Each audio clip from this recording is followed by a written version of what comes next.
ಬಿದಿರು ಕಡಿಯುವಾಗ ವಿದ್ಯುತ್ ತಂತಿ ಸ್ಪರ್ಶಿಸಿ ದುರಂತ.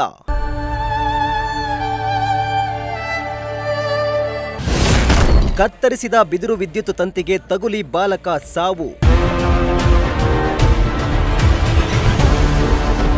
ಬಿದಿರು ಕಡಿಯಲು ತೆರಳಿದ್ದ 16 ವರ್ಷದ ಬಾಲಕನಿಗೆ ವಿದ್ಯುತ್ ಸ್ಪರ್ಶಿಸಿ ಮೃತಪಟ್ಟಿರುವ ದಾರುಣ ಘಟನೆ ಹಾವೇರಿ ಜಿಲ್ಲೆಯ ಹಾನಗಲ್ ತಾಲೂಕಿನ ಅಕ್ಕಿಆಲೂರು ಗ್ರಾಮದಲ್ಲಿ ನಡೆದಿದೆ. ಮೃತ ಬಾಲಕನನ್ನ ಅಕ್ಕಿಆಲೂರು ನಿವಾಸಿ ದಿವಾನ್ ಸಾಬ್ ಮೊಹಮ್ಮದ್ ಶರೀಫ್ ಮುಲ್ಲಾ ಎಂದು ಗುರುತಿಸಲಾಗಿದೆ.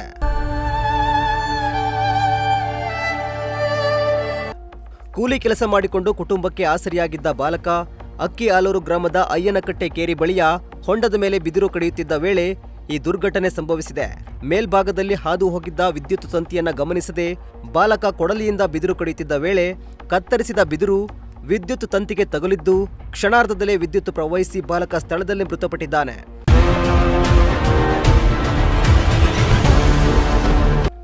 ಇನ್ನು ಗ್ರಾಮದ ವಿದ್ಯುತ್ ಕಂಬಗಳು ಹಾಗೂ ಟ್ರಾನ್ಸ್ಫಾರ್ಮರ್ಗಳ ಸುತ್ತ ಗಿಡಗಂಟಿಗಳು ಮತ್ತು ದಟ್ಟ ಬಳ್ಳಿಗಳು ಬೆಳೆದಿದ್ದು ಅವುಗಳನ್ನು ತೆರವುಗೊಳಿಸದಿರುವುದೇ ಅವಘಡಕ್ಕೆ ಕಾರಣ ಎಂದು ಮೃತನ ಕುಟುಂಬಸ್ಥರು ಹಾಗೂ ಗ್ರಾಮಸ್ಥರು ಆರೋಪಿಸಿದ್ದಾರೆ.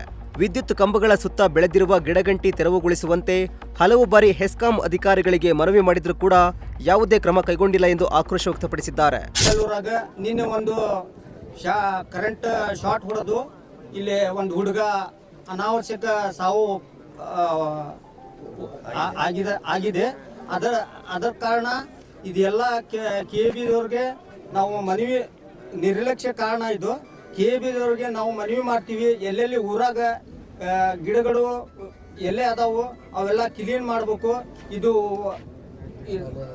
ಶಾಲೆ ಆವರಣದಲ್ಲಿ ಎಲ್ಲೆಲ್ಲಿ ಕಂಬಗಳು ಅದಾವು ಅವೆಲ್ಲ ಕಂಬಗಳು ಕಿತ್ತು ಹಾಕಿ ನಾವು ಮೊದಲ ಮನವಿ ಕೊಟ್ಟಿವಿ. ಆ ಮನವಿ ಪ್ರಕಾರ ಅವರು ಇನ್ನೂವರೆಗೆ ಇದು ಪ್ರತಿಕ್ರಿಯೆ ತಗೊಂಡಿಲ್ಲ. ಇನ್ಮೇಲೆ ಪ್ರತಿಕ್ರಿಯೆ ತಗೊಂಡು ಎಲ್ಲೇ ಆ ಊರಾಗ ಆಗ್ಲಿ ಇಲ್ದಂಗ ಅವ್ರು ನೋಡ್ಕೊಳ್ಳೋ ಜವಾಬ್ದಾರಿ. ಇನ್ನು ಘಟನೆಗೆ ಹೆಸ್ಕಾಂ ಇಲಾಖೆಯ ನಿರ್ಲಕ್ಷ್ಯವೇ ನೇರ ಕಾರಣ ಎಂದು ಆರೋಪಿಸಿರುವ ಯುವ ಮುಖಂಡ ಸಂದೀಪ್ ಪಾಟೀಲ್, ಬಡ ಕುಟುಂಬದ ಆಸರಿಯಾಗಿದ್ದ ಬಾಲಕನನ್ನ ಕಳೆದುಕೊಂಡ ಕುಟುಂಬಕ್ಕೆ ಹೆಸ್ಕಾಂ ಇಲಾಖೆ ಸೂಕ್ತ ಪರಿಹಾರ ನೀಡಬೇಕು ಎಂದು ಆಗ್ರಹಿಸಿದ್ದಾರೆ.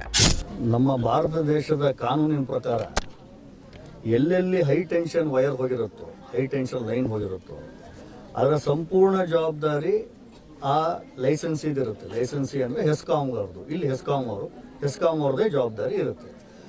ಇವತ್ತು ಅಕ್ಕಿಆಲೂರು ಗ್ರಾಮದಲ್ಲಿ ಇಲ್ಲಿ ಬಂದು ನೋಡ್ತಾ ಇದ್ದೀವಿ. ಹೈ ಟೆನ್ಷನ್ ಅಂದರೆ 11 kV ವೈರ್ ಹೋಗಿದೆ. 11 kV ವೈರ್ ಅಕ್ಕಪಕ್ಕ ಯಾವ ರೀತಿ ವೆಜಿಟೇಷನ್ ಇರಬೇಕು. ಬ್ಯಾಂಬೂ ಅಂದರೆ ಗಡ ಅಲ್ಲಿವರೆಗೂ ಬೆಳೆದ್ರೂ ಕೂಡ ನೀವು ಯಾರು ಹೆಸ್ಕಾಂ ಅವ್ರು ಬಂದು ಅಲ್ಲಿ ನೋಡಲಿಲ್ಲ ಅಂದರೆ, ಒಬ್ಬ ಪ್ರಜೆಯ ಪ್ರಾಣ ಹೋಗೋ ತನಕ ನಿಮಗೆ ಬುದ್ಧಿ ಬರಲಿಲ್ಲ ಅಂದರೆ ಇದ್ರ ಹೊಣೆಗಾರಿಕೆ ಯಾರದು? ಯಾರೊಬ್ಬರು ಇದು ಹೊಣೆಗಾರಿಕೆ ತಗೊಳ್ಳೇಬೇಕು.